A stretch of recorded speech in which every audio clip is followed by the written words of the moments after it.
Mainit na tinanggap ng Batangas Police Provincial Office o BPPO si Police Executive Master Sergeant Eric D. Ofren Respo sa pagsasagawa ng field visitation and consultative meeting na ginanap noong Miyerkules sa Bulwagang Barako, Campo Miguel Malvar, lungsod ng Batangas. Ang aktibidad ay dinaluhan ng mga chiefs clerk, SESPO, MESPO ng police stations at ESPOs ng Provincial Mobile Force Companies.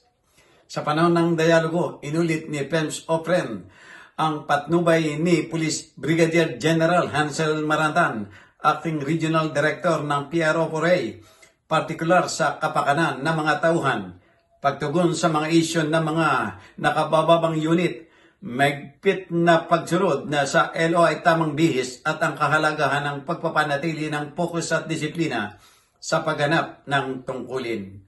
Nakasentro ang pagpupulong sa talakayan ng pagpapabuti ng mga kondisyon sa pagtatrabaho, pagbibigay prioridad sa moral ng mga tauhan at mga benepisyo sa kapakanan, at pagiging epektibo sa pagpapatakbo ng mga tauhan ng nagpapatibay ng mas malakas na komunikasyon at professional na kooperasyon.